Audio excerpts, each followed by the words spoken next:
What if your salary vanished tomorrow with no warning?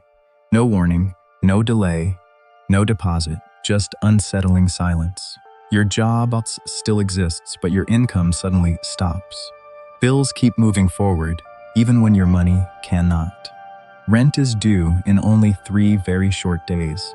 Your refrigerator is already sitting there, only half full. Your banking app looks healthy, but only for now. Yet beneath that balance, the countdown has already begun. Most people confidently believe they would be completely fine. That confidence changes the moment they finally calculate everything. And that is exactly what happened next to Alex. At first, he calmly told this was temporary. Maybe payroll was late and would arrive by afternoon. Maybe the bank had simply delayed the transfer again. Maybe everything would somehow correct itself during the night. But morning arrived with exactly the same empty silence. Then a new email suddenly appeared on his screen. Budget freeze, delayed payments, and absolutely no promised timeline. Suddenly, this was no longer a harmless technical glitch. It had become a real 30-day financial survival test. Day 1 still felt surprisingly calm and completely manageable. By day 3, his shrinking balance felt very different. By day 7, every unpaid bill felt deeply personal. By day 10, stress had entered every ordinary routine. Food was no longer casual. Every price required attention. Even buying coffee stopped feeling automatic or harmless. Small daily luxuries suddenly looked shockingly expensive. Now, convenience finally revealed the real price hidden behind comfort. Alex opened his banking history and studied every transaction.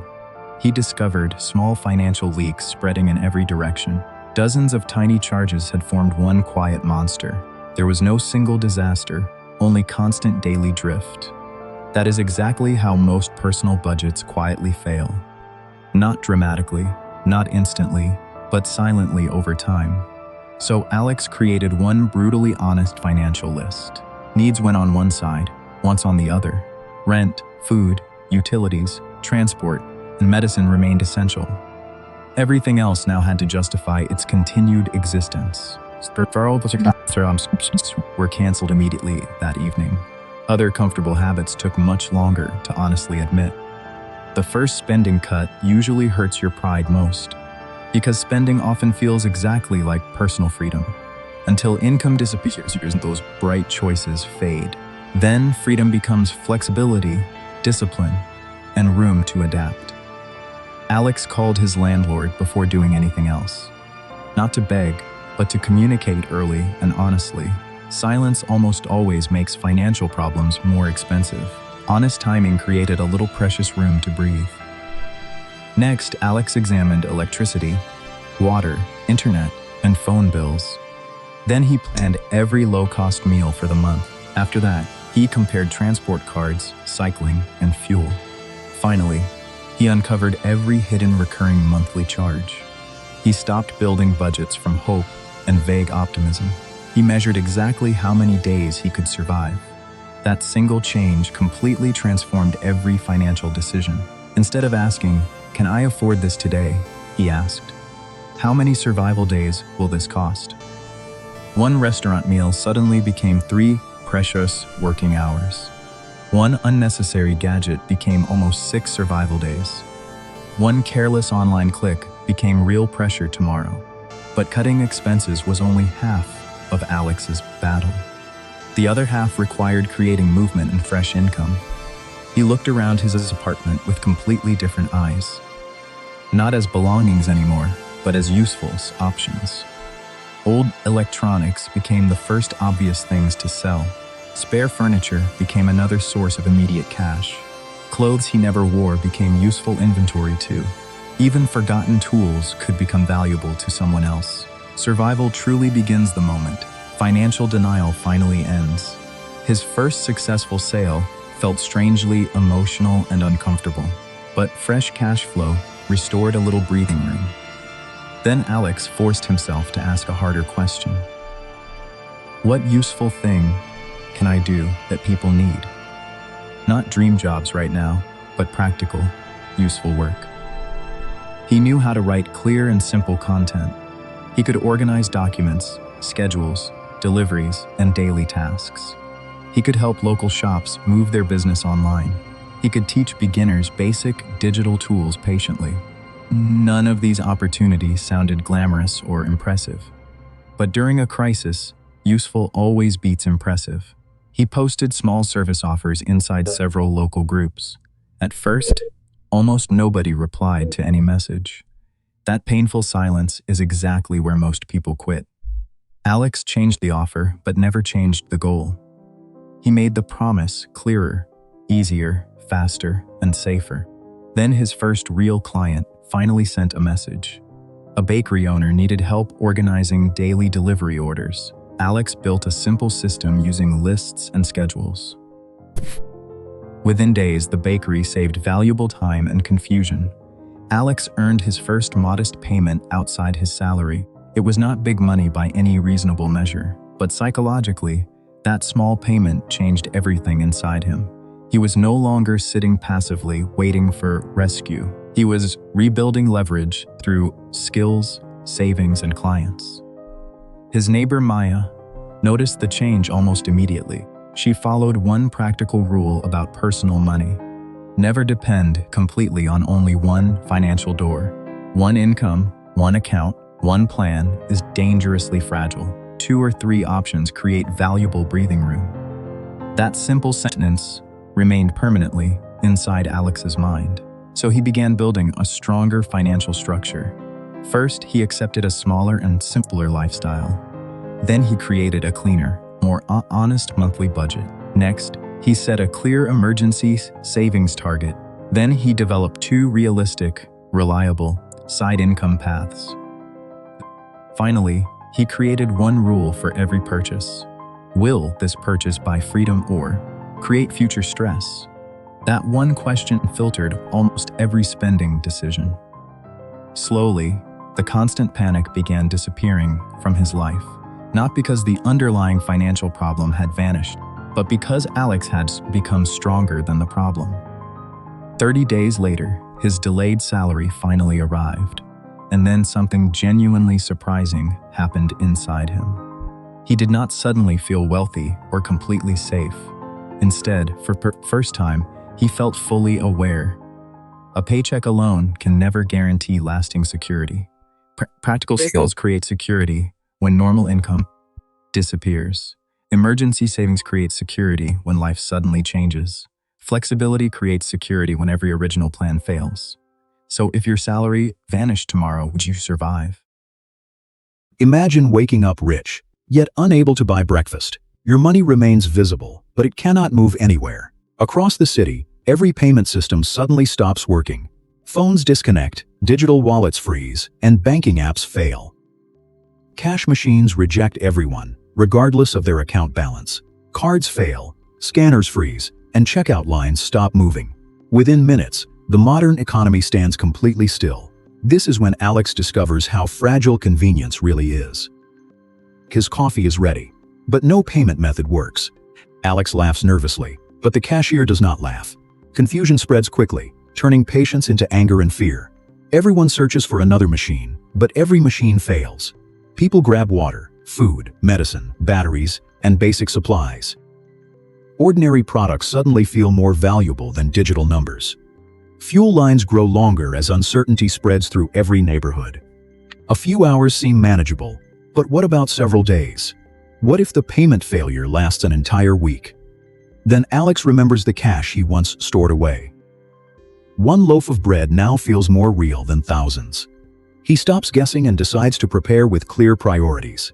At home, he checks what can actually sustain him.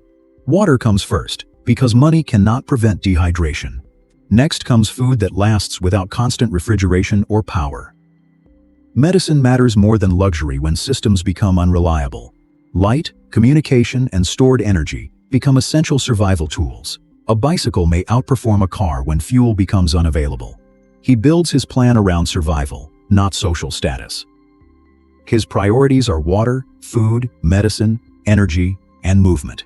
The goal is not hoarding, but creating breathing room. With a plan, uncertainty becomes smaller and more manageable. He spends carefully, purchasing only items that solve real problems. Dry food provides dependable nutrition with very little energy.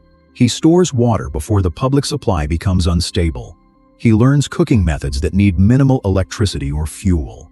Basic tools protect resources and extend how long they last. But cash is only backup, never a perfect solution.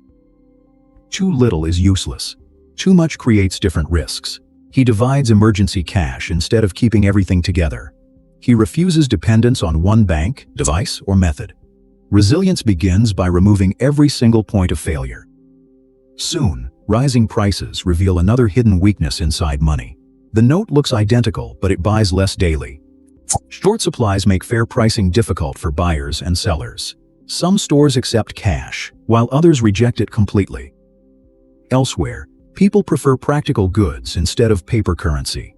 Water is cheap normally, but priceless during a shortage. A forgotten toolkit can suddenly generate valuable income. Skills, time, and reliability begin competing directly with money. Value now depends on usefulness, scarcity, and mutual trust. He begins measuring wealth through capability, not account size. Alex is not preparing alone, and that changes everything. Maya organizes, while Mr. Chen understands local supply needs. A young technician can repair devices and restore communication. Together, they list what everyone has and needs. They map resources, shortages, abilities, and vulnerable households. Alex offers repairs, transportation, and practical mechanical assistance. Maya designs a fair system for storage and distribution. Mr. Chen supplies food carefully, instead of encouraging panic. The student builds backup power and checks damaged electronics. Individually, they are exposed. Together, they become much stronger. Their first exchange is simple, practical, and immediately useful. Alex trades repair work for battery and technical help. Maya manages inventory while Mr. Chen distributes essential food. Nobody becomes rich, but everyone becomes less fragile. They create one board for needs, offers, and updates. Important transactions are written down to prevent future conflict. Water, medicine, and food always receive the highest priority. The elderly, children, and sick households receive help first. No single person controls every resource or important decision. Trust grows stronger when fairness is supported by transparency. But every crisis creates opportunities for criminals and deception. Fraudulent pages can look almost identical to real banking sites. They request secret information and pressure victims to respond quickly. Others promise instant cash through unrealistic cryptocurrency exchange deals. Some sell imaginary products, then disappear after receiving payment. Alex nearly falls for a perfectly timed fraudulent message. An unusual link and urgent language make him stop. The neighbors verify serious claims through several trusted sources. They never share passwords, verification codes, or private details. Critical exchanges are confirmed face-to-face and documented on paper. Alex finally sees finance as a system, not numbers. Banks depend on electricity, communication, transport, stores, and trust. When terminals fail, they use cash or written credit. When transport fails, they purchase from nearby local producers. When fuel disappears, bicycles keep people and supplies moving. When the grid weakens, solar power protects essential equipment. When networks fail, radios and fixed meeting points remain. Alex teaches safe water storage and careful household conservation. Maya creates schedules so supplies move predictably and fairly. Small solutions become powerful when connected into one system. Then another crisis arrives. Electricity fails across the city. Stores close, streets darken, and distribution lines form again. This time, the neighborhood is prepared instead of helpless. They release supplies according to verified household needs. Medical supplies prevent small problems from becoming serious emergencies. Backup power keeps essential lights and communication equipment operating. Bicycles deliver supplies where motor vehicles cannot travel. Skilled cooks transform limited ingredients into efficient shared meals. Verified information replaces dangerous rumors spreading through frightened crowds. Preparation cannot remove hardship, but it prevents immediate chaos. Still, fear and scarcity can make cooperation extremely difficult. Some offer false goods, hoping urgency hides the deception. Others attempt to sell fear at an unreasonable price. The community checks products and documents every serious trade. Important decisions require shared authority, not individual control. Transparency protects trust when emotions threaten to divide everyone. A full safe means little without clean drinking water. A digital fortune cannot purchase dinner through a disabled device. Useful skills keep producing value when formal markets stop.